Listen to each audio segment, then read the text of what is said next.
Hi again, welcome back to our read alouds. We have reached Friday, which means it's our last one of the week.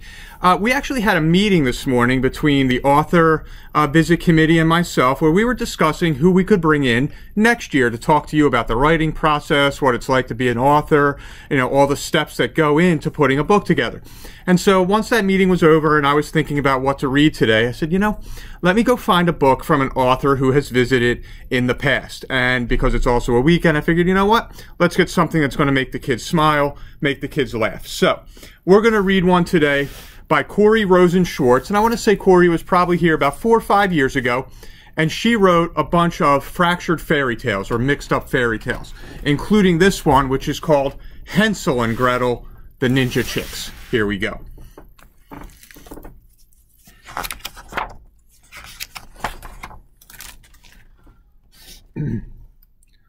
Once upon a menacing time, 2 chicks knew a fox was at large. Their ma had been taken, and Pop was quite shaken, so Hensel and Gretel took charge. They trained in the art of ninjutsu and practiced their wing throws and blocks. They learned how to creep without making a peep, so they wouldn't fall prey to that fox. One day they returned from the dojo to a coup in complete disarray. The signs of a tussle showed someone with muscle had dragged their dear papa away. They quickly surveyed their surroundings. The fox had left prints in the dirt. Come on, we're not chicken. That fox needs a licking before our poor papa gets hurt. They trekked till they spotted a feather. It looks like we're on the right track. They kept up the chase, dropping crumbs just in case, so they'd easily find their way back. The forest grew twisted and tangled as Hensel and Gretel searched on. The light faded fast, and they noticed at last that the trail and the breadcrumbs were gone. They shuddered and groped in the darkness. We're lost, whispered Hensel with dread. They weaved and they wound and kept roaming around until they saw light up ahead. It came from a cottage of cornbread. Let's eat, Hensel chucked with delight. She nibbled away till she heard someone say, My dear, come on in for a bite. I'll whip up some quick teriyaki while we wait for the tea cakes to bake. Why not? Hensel reckoned, off guard for a second. Then quickly she saw her mistake.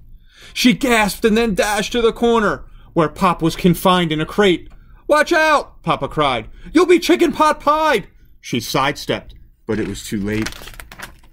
The fox plucked her up in a hurry and shoved her right into the pen.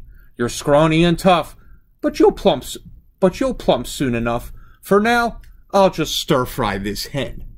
The fluttering hen looked familiar. It's Mama, cried Hensel in shock. Hensel was scared, but she came well prepared. I bet I can jimmy this lock. Outside in the dark, Gretel listened, dismayed at the fox's misdeed.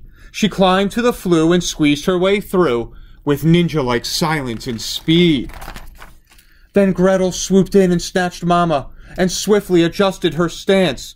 The fox took a leap, but with one feathered sweep, the chick boldly blocked her advance. Not bad, said the fox, striding toward them. Give up, Gretel clucked, undeterred. The fox said, Surrender? No way, chicken tender. Your cheap little threats are absurd.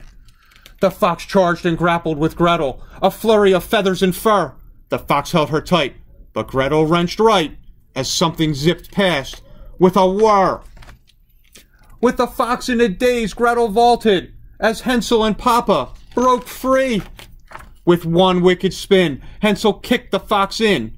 You're done with your chick frying spree. She slammed the door shut and then locked it. The fox crumpled, looking unnerved. You 2 ninja chicks got us out of that fix, and justice, not dinner, was served. From then on, they made it their mission to rescue, protect, and defend. They'd work night and day to liberate prey till bird napping came to an end. So I hope you like that fun little spin on a fairy tale. I really like when they take them and they add their own little angles, their own little twists and turns. McGinn, have an awesome weekend. We'll see you back here with new Read Alouds next week, when we'll also celebrate, I believe, our Read Aloud number 400. All right, everyone, take care.